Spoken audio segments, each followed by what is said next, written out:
After much anticipation, anguish, and arduous effort, we are pleased to reveal a small morsel of the fruits of our labors. Enjoy this sneak preview of our feature-length audio saga, The Fruit of Life 2, Into the Feywild. Varys settles back near the fire, acutely aware of every shifting breeze that rustles the flame. As my watch drags on, I peer out into the darkness, trying not to think too much about the breathing plateau behind me. And peering off into the woods, I catch a glimpse of white. Is that the long-haired woman? It's her, she's back. I knew it was not a figment of my imagination. I have to get closer. Varys leaves the camp, moving cautiously through the woods in the woman's direction, whether by some unknown magic or sheer happenstance, never appearing further away than when he first saw her, but neither does he seem to close the distance. As I creep carefully through the trees, being sure to avoid the underbrush, I can't seem to gain any ground. She at first appeared to be still, but as I advance, she withdraws. I find a large tree, its bark green with moss. I crouch behind it and peer around, hoping to be one step closer than I was before. I hear a snapping sound above me. A long, glowing thorn vine swipes down toward him and attempts to wrap around his waist.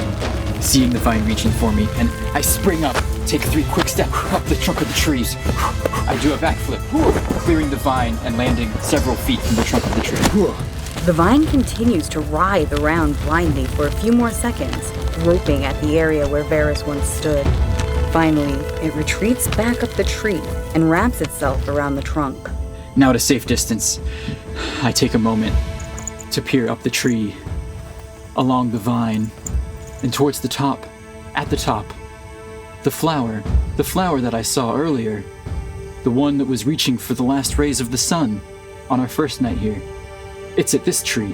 I wonder if that's in some way connected to the chikora fruit. Remembering what drew me out away from the camp, I look around me again into the darkness for the lady with the white hair. But she's nowhere to be seen. I shouldn't be out this far from the fire.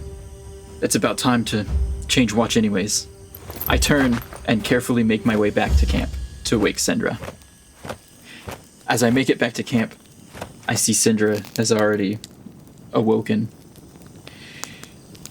Wanted to speak to her about the incident with the church. It has been weighing on me. I want to be able to trust my companions, but some of the tales that I've heard, a trustworthy person would not have done. But there's more pressing things. The forest, the earth itself is breathing. There's a woman lurking in the woods, possibly trying to lure us out one at a time. And then maybe I've found the flower for the chikora fruit. Sindra, there are many things to talk about right now. Are there? Are you all right? Please, come this way. I lead her towards the plateau. I follow Varys. I was focusing on my breathing early in the watch, and then I felt as though the woods around me were breathing too, so I followed it to this spot. I don't feel anything, Varys. No, Sindra, the breathing is from over on this side. I did not want to approach for fear that I might be drawn into the earth. But here, and I touch the side of the plateau. If you listen here, you'll hear its heartbeat. I'll get close and try to listen. It takes a moment, but Sindra also perceives this soft, thumping sound. If it is a heartbeat, it's a very slow one. Do you hear it? I press my finger to my lips to tell Varys to be quiet. I motion for us to move back to camp slowly. I think we should try to be quiet and not move over there, but I'll keep a watch on that area. I agree that we should be cautious and quiet, but that's not all. Come this way, and I lead her into the woods, towards the large green tree. Sindra hesitantly follows Varys through the woods, away from the camp. As they move away from the firelight, their dark vision reveals the shadowed areas of the forest, while moonlit areas become as bright and vibrant as if they had brought a torch. When we first arrived to these woods, on my flight in, I saw a single flower at the top of the canopy. It was drinking in the last rays of the sun, and against the canopy, the flower was enormous. Its size I couldn't then begin to fathom, but I've found the tree in which it grows. Come, come. As we approach the large, moss-covered tree, I motion to Sindra to stop. The vines in this tree, they'll reach out to try and snag you. They have many thorns. Be careful. But look, above in the canopy. Above the surrounding trees, a purple flower bud rests atop the dangerous tree, faintly opened, as if slumbering in wait for the return of the sun. We should discuss this in the morning with the others. We should, I agree. This, and the heartbeat in the earth, and I think we should also discuss one more thing. Do you remember Guy's story of the white-haired woman? I saw her again. I think the woods are playing tricks on you. That may be, but I would not have found this tree if I had not followed her. And what if that flower is the source of the chikora fruit? And what if these woods are making you hallucinate a white woman into a trap? You said the vines attacked you? Let's go back to camp. You may think that I'm crazy, but I'm not the one who burnt down a church. Sindra and Varys lock eyes, quietly assessing each other for a long moment. Their faces and body language convey nothing. I could tell you the many different versions of the tale that I've heard. Most more horrific than not. I've heard many versions as well. But you have no idea what happened that night. You weren't there. I know one person who was. You. So what was the truth? Which tale am I to believe? The one where you trapped all of the village children inside? The one where it was just the elders? The one where it was the children, the elders, the livestock? The truth is, I was hired to kill the priest. No, he wasn't actually a priest. He was a charlatan. He took those people's money, all of it. Bought fancy clothes, bought dinners for himself, bought the finer things that he could acquire, while the rest of the people in that village starved. What I did was I crept into his bedroom while he was asleep in his fine linen and silk sheets, tied him to a chair inside his very beautifully decorated chapel, and shoved all the gold coins I could find into his mouth and set the chapel on fire. No one else was there. It was just him, because I'm thorough at what I do. I made sure he was the only one that suffered. As I finish telling my tale to Varys, I'm fuming. I'm angry. I turn and leave without another word, back to take watch over the group. Well, that's certainly a version I hadn't heard before. I'll meditate on this. With a perplexed look on his face, Varys follows Sindra back to the campfire. It doesn't take long for Sindra to feel the breezes Varys described as breathing. She positions herself to watch the plateau, noticing for the first time that Peebax has nestled into the crook of two smaller rises near one of its ends, the end Varys said the breeze was coming from.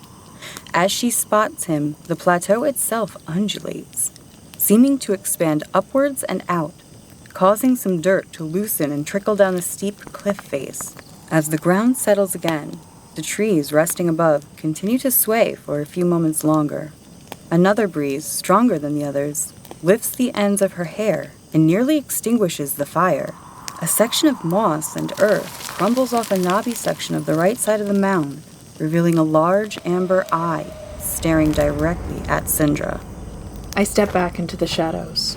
Sindra raises her hood, and her cloak's magic takes hold, blending her body in with the shadows around her, To most eyes, she would appear as an extension of the darkness itself, the magic fooling the observing mind into rationalizing the excess darkness as a trick of the light.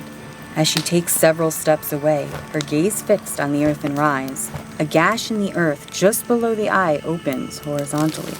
More patches of grass and dirt fall from it, revealing 2 rows of sharp, yellowed teeth that gleam in the light of the campfire. The creature's lips work around the teeth as it tries to speak without opening its jaws. I can see you're there in the dark. Living here has trained me to see that which does not want to be seen. Have no fear, young one.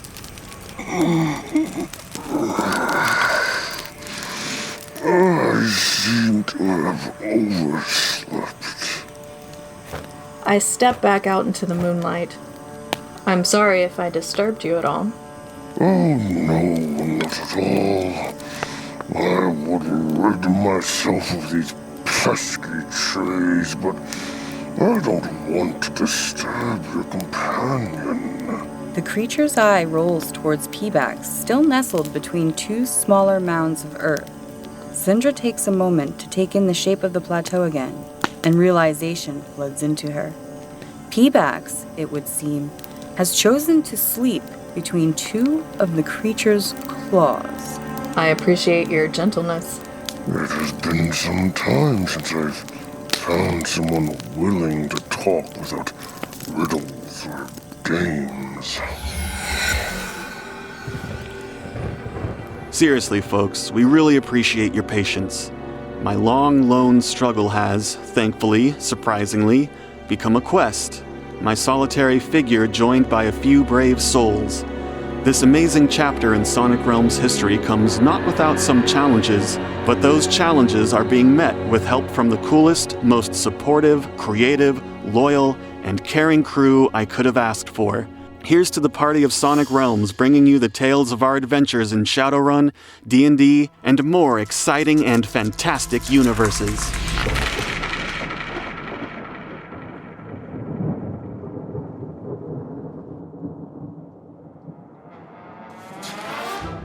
After much anticipation, anguish, and arduous... But those challenges are being met with...